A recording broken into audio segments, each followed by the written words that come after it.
Good evening, and welcome to Scotland at 7 for this Thursday, the 12th of December. I'm Douglas MacKenzie, bringing you stories from Scotland and around the world. And to discuss what's behind those stories, I'm delighted to be joined again tonight by a long-standing friend of the programme, Maureen Watt. Maureen, as you will know, had a long career as an MSP in North East constituencies, several ministerial responsibilities in the Scottish Government. She then retired for about as long as it takes to make a cup of tea and came back this year as president of the SNP. Welcome back, Maureen. Thank you very much for that intro, Douglas. We begin the news this evening, as we always do, with an update from Ukraine on day 1023 since the full-scale invasion of the country by Russia. Russian troops destroyed or captured several Ukrainian positions near the strategic eastern city of Pokrovsk, Kyiv's military said on Wednesday. Moscow's forces lay as close as 3 kilometers from the southern outskirts of the city.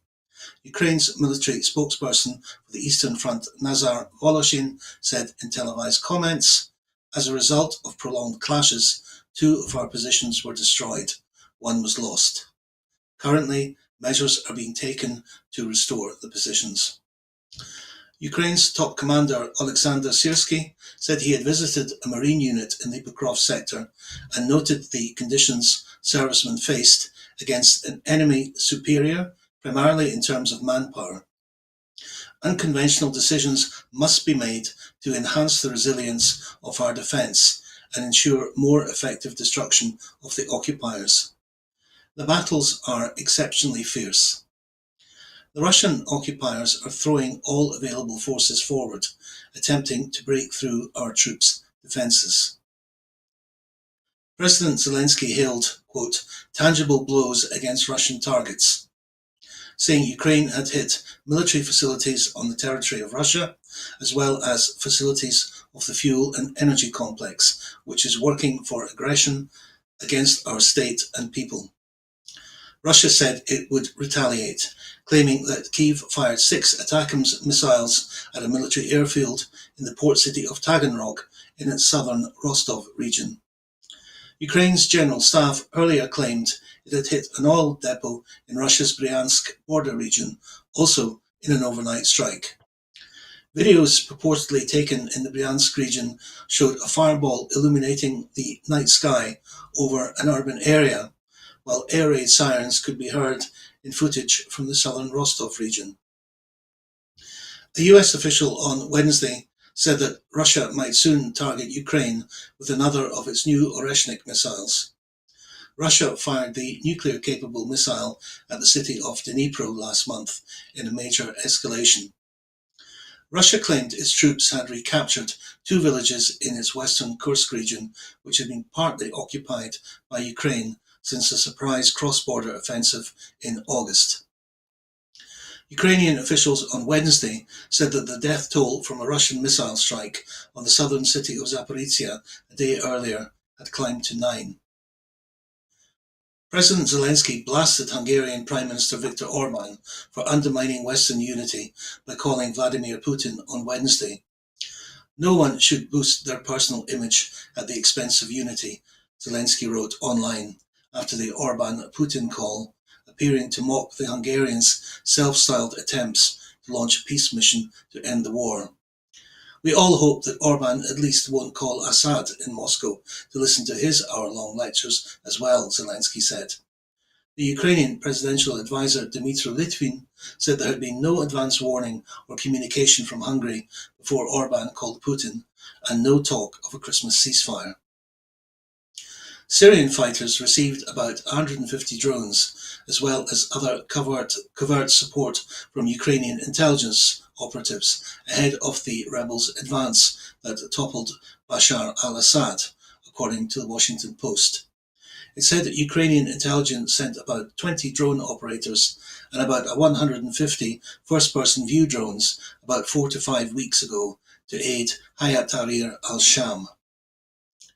Russia has complained of banal theft and robbery after the US disbursed a $20 billion loan to Ukraine, backed by frozen Russian assets, as part of a $50 billion G7 support package. Well, Maureen, setbacks for Ukraine on the battlefield, small perhaps, but also significant. But within Russia, there does seem to be some sort of economic crisis. The central bank is talking about problems. The oligarchs are very unhappy about the rise in interest rates, and Putin is waving this Oreshnik missile around like Hitler did with the Wunderwaffen at the end of the Second World War. I didn't see it in the British press today, but certainly Romania led with a story that Putin had said that the Oreshnik missile would reach London in 8.8 minutes. And nothing could be done about it. So, are there cracks in the Russian war effort, do you think? It would seem to be. I mean, clearly on the ground at the moment, they seem to have the upper hand within Ukraine's borders, and certainly that strike on Zaporizhia yesterday or the day before was really quite significant, although I understand that some people managed to use their telephones from under the rubble to say, "We're here in a lie, please rescue us," which was quite amazing. But if you can counter that by saying that Ukraine is still striking into strategic positions in Russia, and you just wonder how long Russia is going to have the upper hand, given that so many of their forces now are conscripts and from North Korea. How long are they going to put up with the terrible conditions that they must have to face, although they're used to being downtrodden and not saying anything against authority.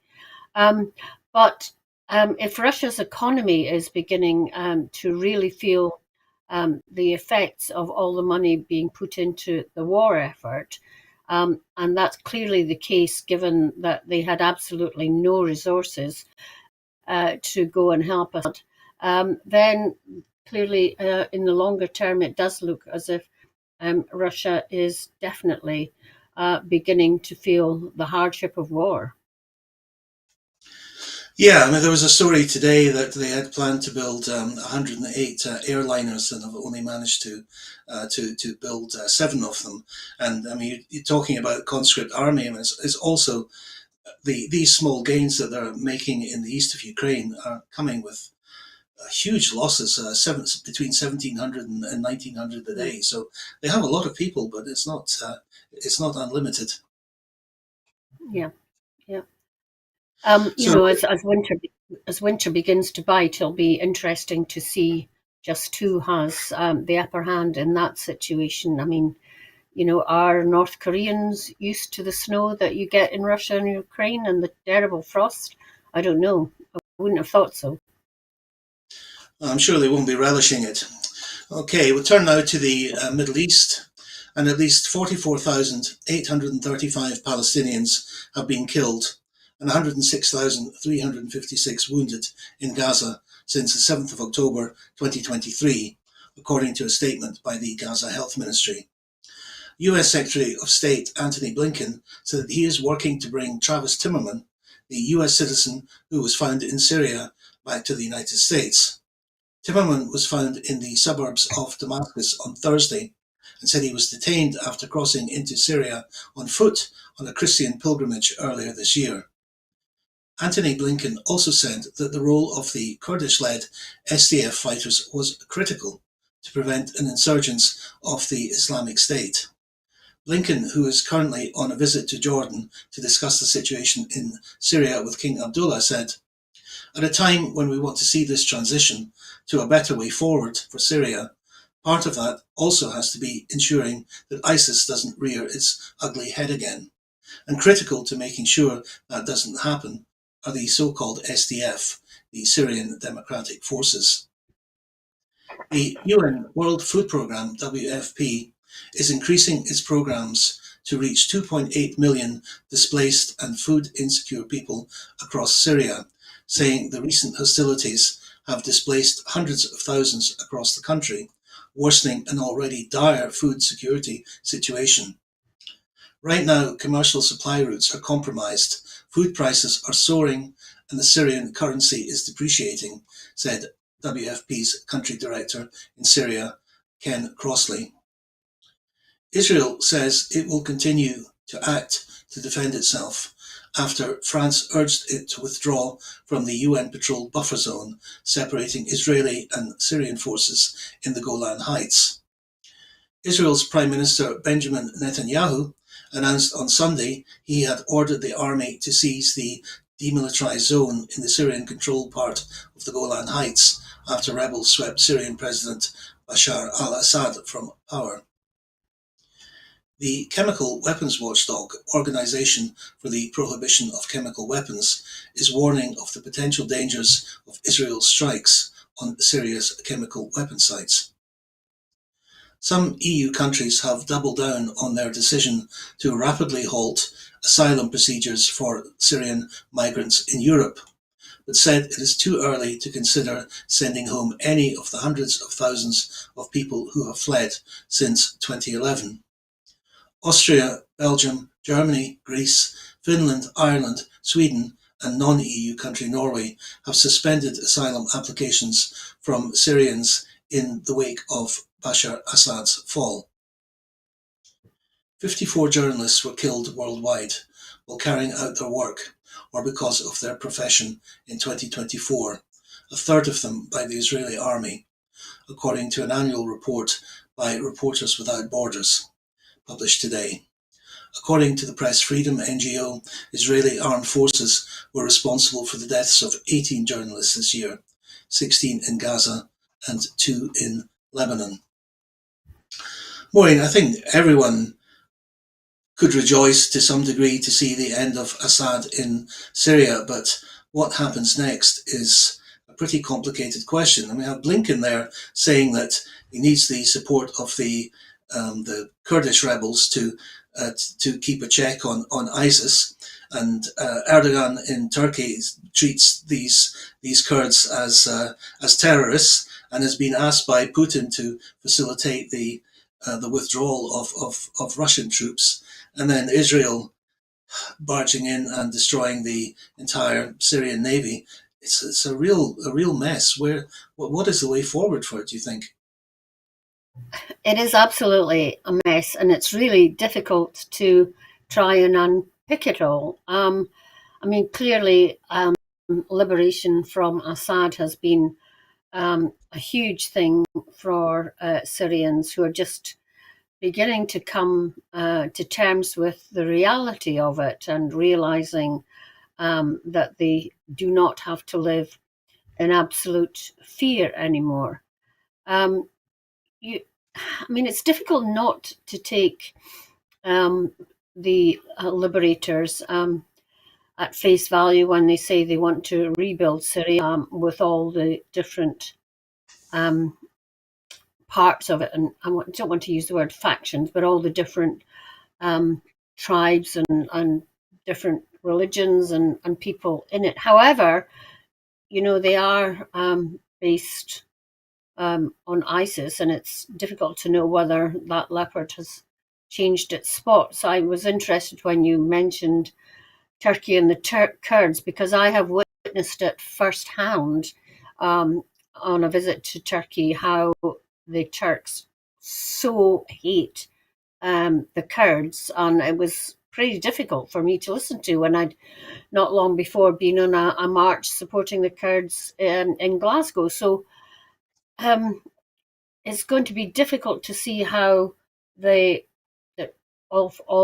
how they're going to manage to restore any kind of democratic government, and it's not going to happen overnight.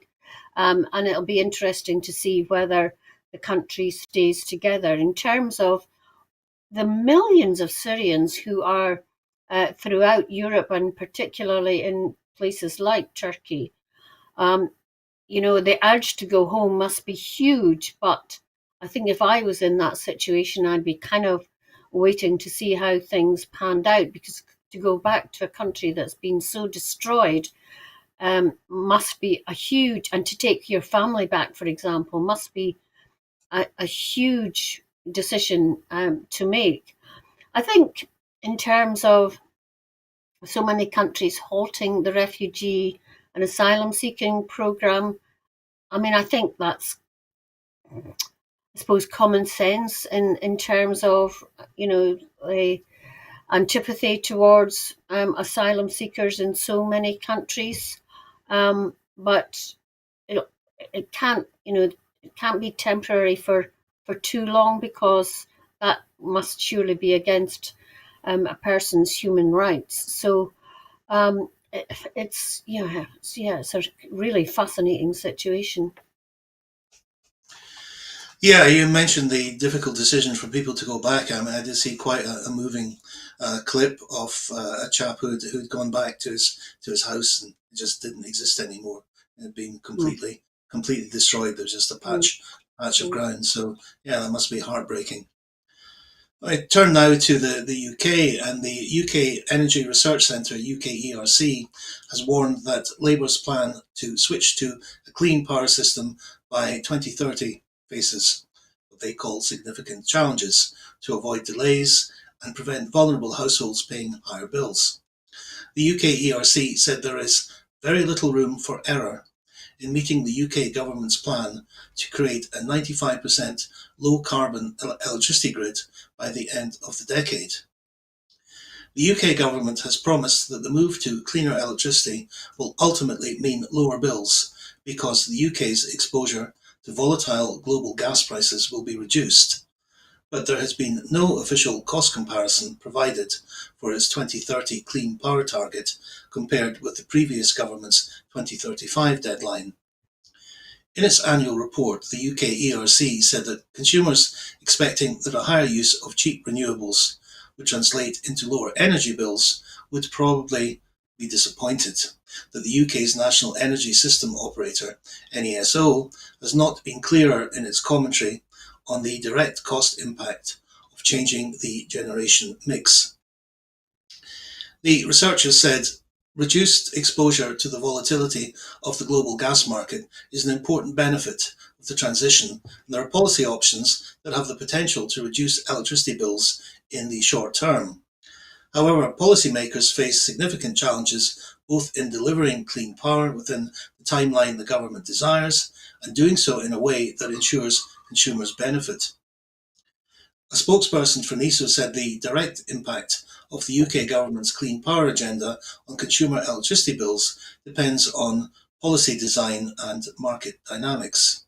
Its official advice to the government indicates the hurdles that need to be overcome to deliver the benefits of clean power to consumers, the economy, and society, including Britain's energy security.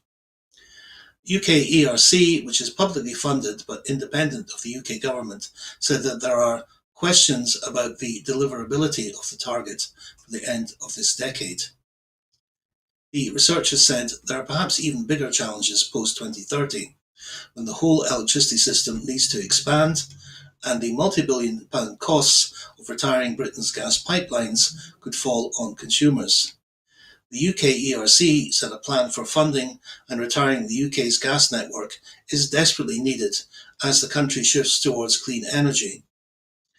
UK ERC warned that in the coming years, network costs would be split between a diminishing number of customers, pushing up prices. The shift is expected to hit vulnerable people such as renters and low-income households hardest because they are likely to be the least able to make the shift away from gas. The cost of disconnecting customers from the gas grid could climb to as high as £29 billion, and the job of physically dismantling the pipelines would cost £25 billion, according to UK ERC. A whole system plan for the retirement of the network is desperately needed, with decisions on the technology mix for home heating, clarity on boiler phase-out dates, the role of hydrogen, and even potential nationalisation of the network, the report said. Well, that's possibly worrying reading for people in Scotland, where we have the ability to produce clean energy. We produce more than we need, and we're going to be saddled with the cost of dismantling the gas network in England. Yeah, there's a number of things that come to mind in this report. First of all, decommissioning the gas network sounds to me as if the government and the energy companies have ruled out using hydrogen at all, because I thought that some of the gas central heating could be replaced with hydrogen using the same pipes, but maybe I'm wrong on that. I don't think so. And secondly, the government is already paying for, or taxpayers are already paying for decommissioning of oil and gas services, even although the oil and gas companies have been making huge profits, and the whole of the UK hasn't the benefits that I can see from oil and gas revenues over all the years since the 1970s. And now we're being asked to cover the cost of decommissioning the gas companies' network. Again, organisations that have been making huge profits. It seems to me that every which way the consumer is being hit. And I'm sure we've got to remember that all energy charges are based on the cost of gas. So until that is decoupled, I can't see how bills will start coming down. Although I did hear today that the government wants energy companies to stop charging customers the standing charges. Now that would make a huge difference, especially to people who are on lower energy bills. I think if a standing charge came off their bill, people would be less worried about heating themselves, although it may put the individual unit cost up. So I think the energy prices are really in a state of flux at the moment of all sorts of things. But to meet 2030, I think, is unrealistic. Most of the low-hanging fruit has been done, and it requires a huge shift now to make meeting net zero targets by 2030 a reality. I can't see that it's possible. No, and it seems the most experts who've analysed it would agree with you on that. Staying with the UK, and a majority of people in the UK who voted to leave the EU would now accept a return to free movement in exchange for access to the single market, according to a Across Europe study that also found a reciprocal desire in EU member states for closer links with the UK. Russia's invasion of Ukraine and Donald Trump's election as US president had, quote, fundamentally changed the context of EU-UK relations, according to the report by the European Council on Foreign Relations, ECFR think tank. There is a remarkable consensus on both sides of the channel that the time is ripe for a reassessment of EU-UK relations, it concluded, with closer relations being the most popular option in every country surveyed, and public opinion on the question well ahead of government stances. Based on polling of more than 9,000 people across the UK and the EU's 5 most populous countries, Germany, France, Italy, Spain and Poland, in the weeks after Trump's election win in November, the ECFR study found the strongest enthusiasm for renewed ties were in the UK. One of the most striking findings was that 54% of UK citizens who voted leave, including 59% of voters in the so-called red wall seats, said in exchange for single market access, they would now accept full free movement for EU and UK citizens to travel, live and work across borders. This This could be because the surge in net migration to the UK after 2016 meant that Brexit was no longer seen by its supporters as the answer on immigration, according to the report. Among all UK voters, 68% of respondents would now back free movement in exchange for single market access, with 19% opposed and majority support among supporters of every party, apart from Reform UK, 44% of whose voters also backed the idea. A similar percentage of UK voters supported a reciprocal youth mobility scheme for 18 to 30-year-olds, seen as a key ask for EU leaders in return for an improved Brexit deal, but has so far been resisted by the UK Prime Minister Sir Keir Starmer. The report said, given today's global circumstances, the UK and EU should go big and go fast in restoring links. It added, the EU and the UK are both very vulnerable to prevailing global events, and a reset of relations is the single most effective way to make both sides stronger. While some Conservative and Reform politicians have suggested the UK should lean politically towards a Trump presidency at the expense of Europe, this does not seem to be a view shared by many voters. Asked whether the UK should prioritise relations with the US or with EU, 50% of UK citizens opted for Europe and only 17% for the US.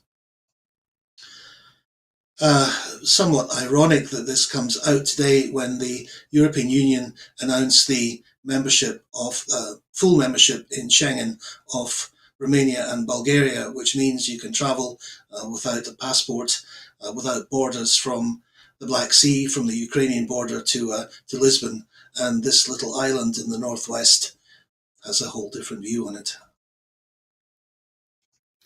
Yeah, who would have thought that 8 years after the vote in 2016, it would appear that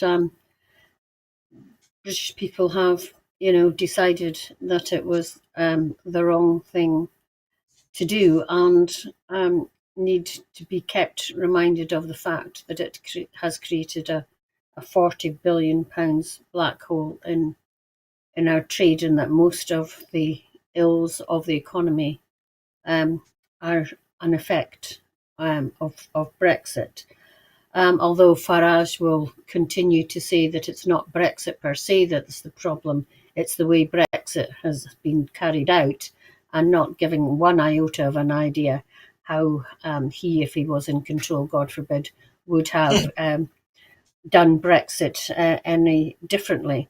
I think what's interesting in this study, though, Douglas, is the effect of the Trump victory on what people are saying in response to the questions, and I'd have loved to have seen the questions in this survey, and how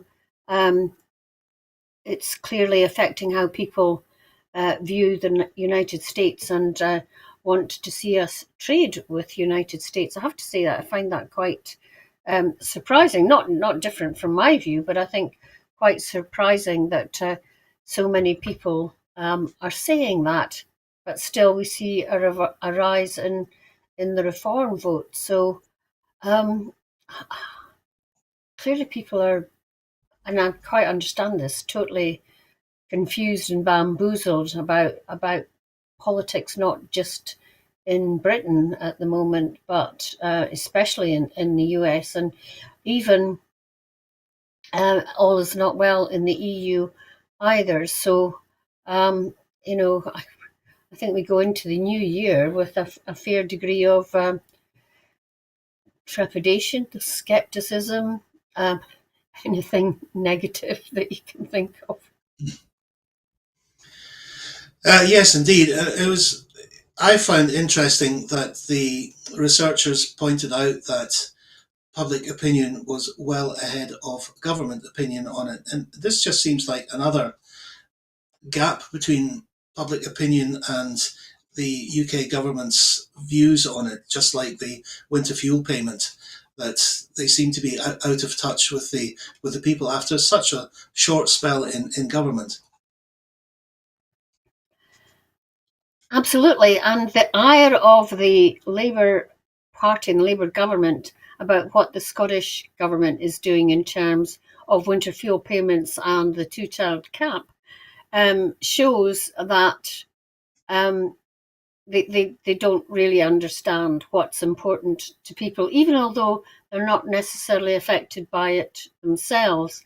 That the fairness and the unfairness and the inequality of it is not what they want to see in a country that they live in. So it is quite interesting.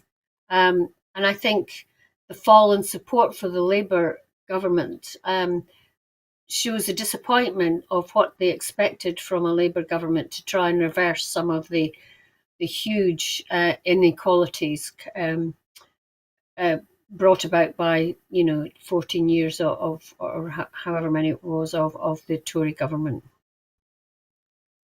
Yeah, thank you. Labour 1% ahead of Reform in one of the opinion polls published today. And we stay with the UK government, and the UK government has announced that it plans to cut 400 jobs in the Cabinet Office to move it to a smaller, clearer structure. On Wednesday, it was reported that ministers intended to shrink the size of the civil service as part of an efficiency drive, with more than 10,000 jobs set to be axed. The Cabinet Office, which is responsible for a range of functions across government, has 6,315 full-time staff. Its permanent secretary, Kat Little, told workers in a call on Thursday morning that 400 civil servant roles would go as part of a voluntary exit scheme. A Cabinet spokesperson said, "We are reforming the way the Cabinet Office works, moving to a smaller, clearer structure." On Wednesday, media were briefed that there was an acceptance that the civil service had become too big and unwieldy after expanding owing to the demands of Brexit and the COVID pandemic. Chancellor Rachel Reeves has ordered all departments to find 5% cuts to their budgets as part of a spending review, with insiders saying job cuts were inevitable. The civil service was about 490,000 people when Gordon Brown left office in 2010, and was subsequently cut to about 380,000 after years of David Cameron and George Osborne's squeeze on Whitehall during the austerity years. However, it rose steadily during Brexit and the pandemic to reach its current level of 513,000. So quite a shake-up there, Maureen. What do you make it? Well, in a way, I have some sympathy. I mean, it's not just in the public sector that you find yourselves taking on extra staff to deal with things like you said, Brexit, and then COVID, and then finding that you don't need them and haven't had a policy of maybe no hiring and voluntary redundancies, that you have to take this drastic action. It is quite astounding how many people were taken on in a civil service role to cope with, as you said, Brexit and COVID. So I suppose there's a bit of an inevitability about it, but it does.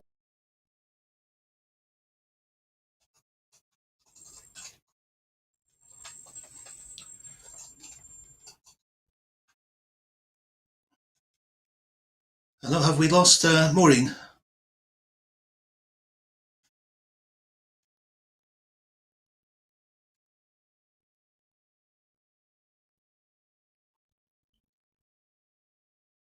Okay.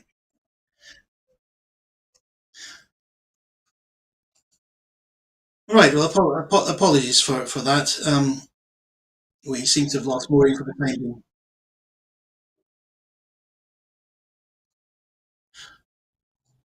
Okay, I'll move on to the story about the Scottish Parliament, which has caused a great deal of mirth in various sections, and the SNP has said that Anas Sarwar has shown his quote, true colours after he voted with the Tories against a motion in the Scottish Parliament welcoming action taken by the Scottish Government on the winter fuel payment and the two-child benefit cap.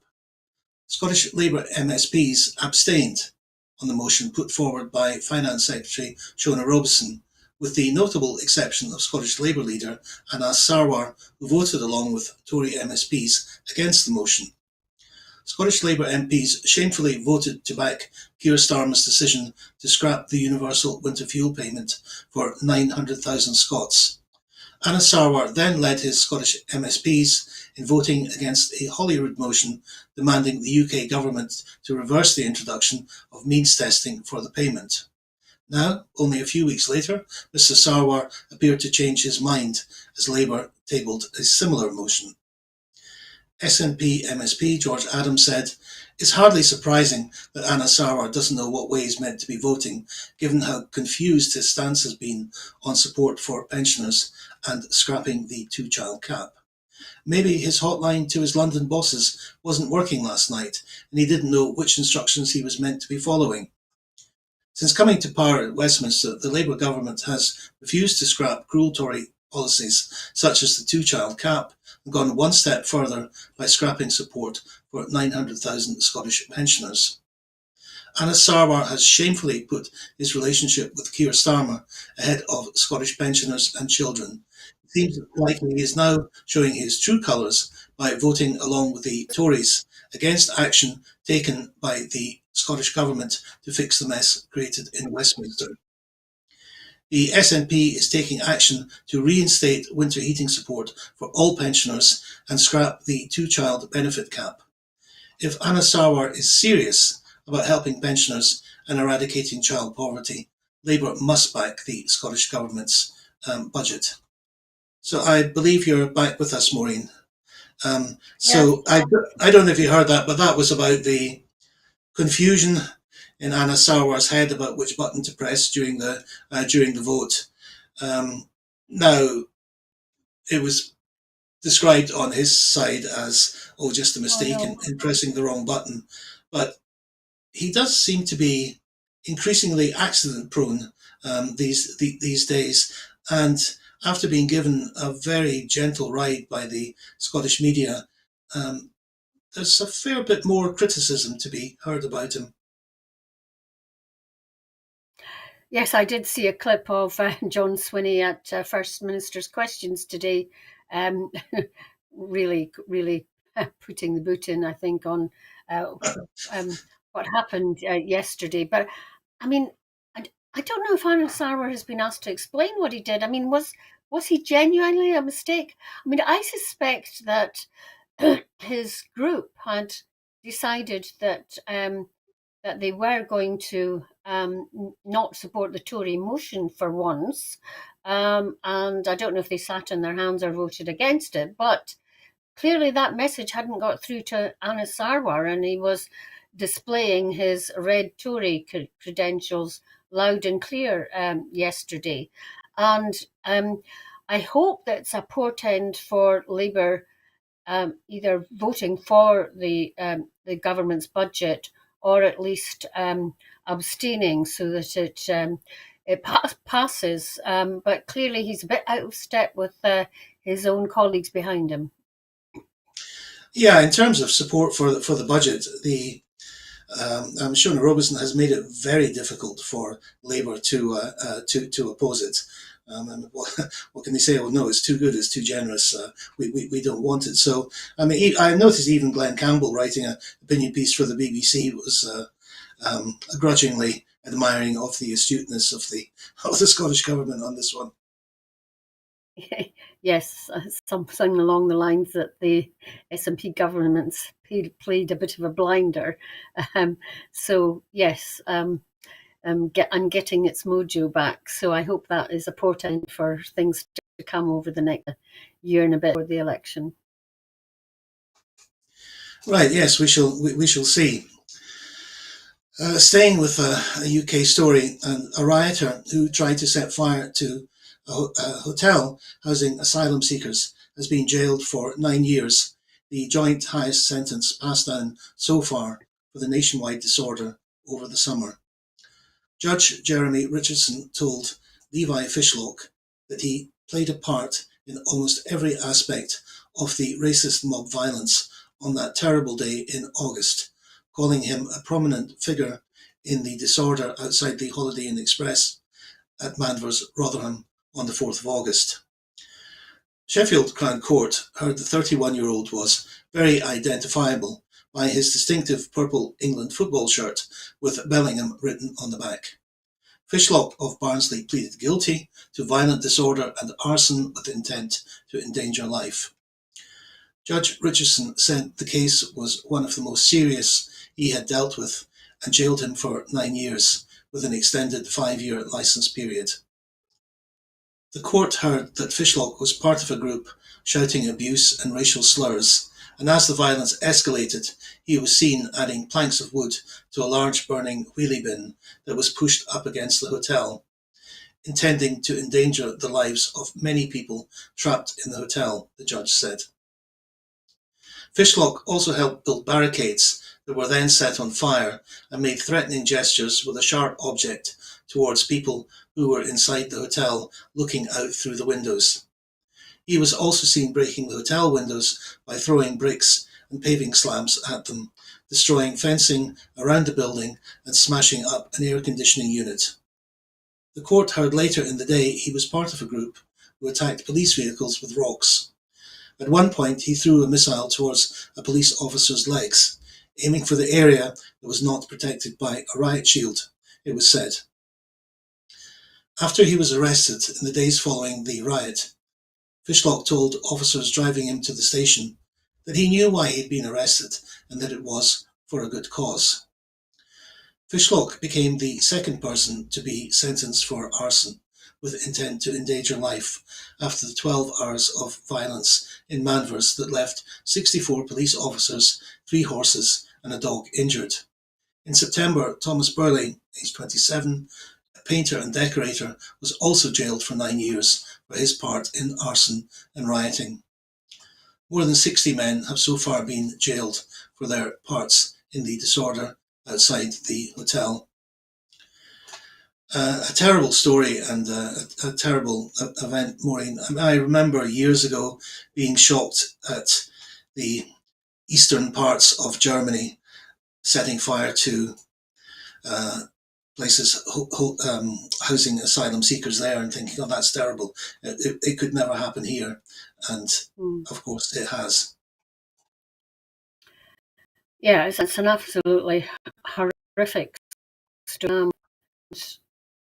You know, the sentence is maybe there's an argument for it even longer, but you just wonder if people like this guy will be rehabilitated and see the error of his ways, or just become more entrenched in his views. And I think that's the thing that worries me most about those who have taken part in these riots, and will never forget, encouraged or condoned by reform members at the time. So yeah, I think this whole thing is really worrying, really worrying.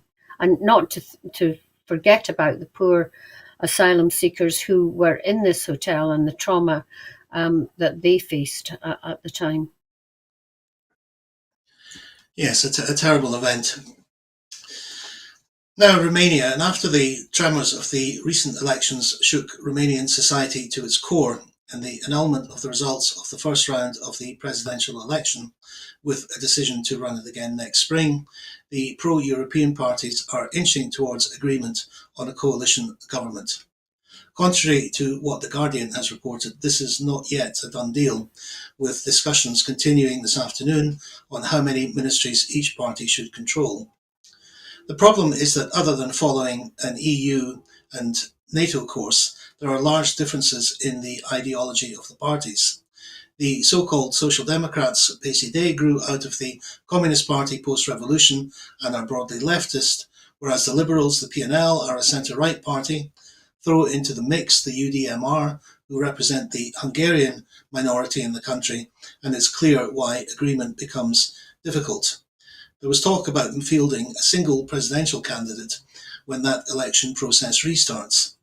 However, both the PSD, where Marcel Ciolacu, the current Prime Minister, who would have been eliminated in the reported first round of voting. And Uscire, whose president Elena Lasconi was due to contest the second round, have threatened to pull out of the coalition and go into opposition if their respective candidates are not on the ballot. Meanwhile, on the far right, George Simeon of the Our Gold Party, who was thought to be the likeliest ultranationalist candidate in the first round election, has said he will step aside and support Călin Georgescu, the surprise winner of that poll. With the revelations of Russian interference and murky cryptocurrency payments for his campaign, it is not yet clear whether Georgescu will be allowed to stand. Well, we did an in-depth story on Romania last week, so I'm not going to ask you about the intricacies of Romanian politics, but it does seem, by virtue of the fact that BBC and other news outlets in the UK have taken it seriously because of this Russian influence. We saw it in the Republic of Moldova, now in Romania, and the head of intelligence for Moldova said today that the Russians are gearing up for campaigning for the parliamentary elections in Moldova next year. And we've seen it in Canada, where first of all Trump and Musk attacked Canadian sovereignty, and that's been backed up by noises from Moscow. Are we switched on enough in the West to Russia and this so-called hybrid warfare? Well, I was watching a piece about GCHQ the other night, and unfortunately the reporter didn't ask these kinds of questions, which I thought that they should. But cyber interference in democratic elections is a real problem, I think, for most countries to be worried about. And clearly we must be seeing some sort of thing here in the Romanian elections, when TikTok, a guy who was promoted on TikTok, in the same way that Vladimir Putin was promoted, riding bare-chested on horseback and things, was something to somebody really to support and back, seems definite interference. So it's something that I think all parties and governments need to be really aware of. But how you counter it, I think, is even more worrying. And considering that, as you said, Douglas, Elon Musk and Trump seem to be backing this kind of interference, again, is really worrying. And whether when they actually take over the reins of power in the US, this continues, or it's managed, the government officials are able to stop it, will be interesting to see. Yes, thank you. Back to Scotland now, and Scottish local authorities will share a record funding settlement of more than £15 billion, subject to passing of the 2025-26 budget, according to the provisional allocations announced at Holyrood today. The 2025-26 local government settlement includes a £289 million increase in funding to be used by councils to meet local needs, and £120.5 million additional funding for pay deals. The budget also includes a one-off payment of £40 million to help councils respond to the climate emergency, and additional funding to support free personal care, teacher numbers, and island communities. Finance Secretary Shona Robeson said, "Our budget is laying the foundations for Scotland's future success, with investment to help improve the public services that people rely on. Local authorities provide some of the most important services to our communities, from schools to social care, which is why we've increased their funding by more than £1 billion compared with last year's budget." The settlement is the result of meaningful budget engagement with COSLA and councils. While council tax decisions are a matter for individual local authorities, with record funding of over £15 billion, there is no reason for big increases in council tax next year. This is a budget that will deliver increased funding for schools, social care and other vital council services, but this funding will only reach communities if the budget passes, so I am asking Parliament to unite behind it. As we were speaking about earlier, Maureen, this seems like a very clever strategy by Shona Robeson, saying this is what you asked for, this is what you're getting, so don't you dare oppose it in the budget. Is that a fair assessment? Yes, and people say it's because of the record funding they've got from Westminster, not remembering, of course, that Scotland puts down to Westminster more than it gets back in every budget. It is interesting and hopeful that the Scottish Government and COSLA relationships have improved greatly. And it is a record settlement in cash terms, but after years of what councils would say was underfunding, but Scottish Government just balancing its budget. It'll be interesting to see how different councils spend this money. I do hope that they take on board the money for education. Teacher numbers are higher per head in Scotland than the rest of the UK. I hope that a lot of money is spent on teaching assistants to aid those more educational needs in our schools. It would be one of my asks. But it'll be interesting to see now what local government and councils do in terms of raising the council tax, and I hope that most of them are reasonable and don't go overboard in how much they charge our council, our citizens, because everybody's under pressure at the moment. Yeah, thank you. The Scottish Government also announced record funding of £150 million capital investment to support the growth of the offshore wind sector and support thousands of well-paid green jobs across Scotland over the next decade. But I want to skip over that. It's probably something we'll come to on a Sunday programme. But you'd mentioned education, Maureen, and I know that was one of your ministerial responsibilities in your time in Parliament and in government. And the latest UCAS figures show that a record number of Scottish students have secured places at a Scottish university this year. Acceptances to Scottish institutions for home students increased by 7% to a new high of 37,805, according to the latest UCAS statistics. There has been an 11% increase in acceptances from the 20% most deprived areas in Scotland to all universities in the UK, up 665 on last year to a record 6,500. Overall, acceptances to Scottish providers is 49,280. This is an increase of 6% since last year. Minister for Higher and Further Education, Graham Day, said it's hugely encouraging to see a record number of Scottish students from our most disadvantaged communities getting into university. This demonstrates the strong progress being made on widening access to higher education and ensuring every young person in Scotland has an equal chance of success, no matter their background or circumstance. I commend our universities for the key role they have played in helping to deliver this. There are quite a few education stories coming out of Scotland this week. There was this one. There was the fact that the attainment gap is the narrowest it's been in years.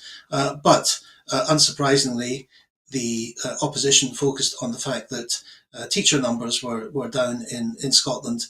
Although, as you point out, the ratio is better in Scotland than it is in any other part of the United Kingdom. It's interesting. I remember when Nicola Sturgeon said that she would stake her first ministership, if that's a word, on education. I thought that was a very brave thing to do, because public education is like turning around an oil tanker. It takes so long. But it does seem now that Scotland is enjoying the fruits of a focus on education from the government. Yes, and as you point out, it takes many years to see the fruits of our in education. I mean, this warms the cockles of my heart. It really does, and it puts paid to the opposition who say there are record numbers of teachers leaving the profession and it's in dire straits. Forgetting, of course, that pupil numbers have also declined and the ratio is better, as we said, than in any of the other UK jurisdictions. I think the fact that the attainment gap in schools is closing, and is closing in terms of students going to university, shows that one of our fundamentals, I think, in Scotland, that education is based on ability to learn rather than the ability to pay, is really paying off in Scotland. And it also puts paid to the myth that the only people in Scottish universities these days are students, especially from China. So I think this is a great good news story, and continuing good news story, that Scottish education isn't the basket case that our opponents would like to have us believe. And in truth, it's still one of the best performing. Yes, thank you very much. And it is a good note to finish on tonight. But before I go, I just want to remind you that at Broadcasting Scotland, we depend on the generosity of our supporters. To everyone who has donated, and to everyone who has signed up to make a regular monthly payment, thank you very much. We set our current fundraising target in April, hoping to reach £36,000 by the end of the year. It's now December, and we have only raised a little over 19,000, just half of our target. However, to pay our bills and survive, we urgently need to raise at least £12,000. We face costs of over £4,000 every month, but only receive donations of around 2,500. We need more regular subscribers, but we need to clear our debts as well. We are still at a crisis point and really need to increase our donations to be able to pay our bills and survive. Our programmes will always be free to view. However, if you can afford £5 a month, please consider becoming a Broadcasting Scotland supporter, and please donate whatever you can afford. To give you an idea of how costs have changed, our electricity costs have jumped from 3,000 to 13,000 this year, so that is an urgent bill to pay. Thank you to Maureen Watt for her insight, as always, and thank you again for you at home for watching. Please join us again tomorrow at the same time, and over the weekend when the Full Scottish will be at the usual time on Sunday. But for me, for this evening, enjoy your evening and good night.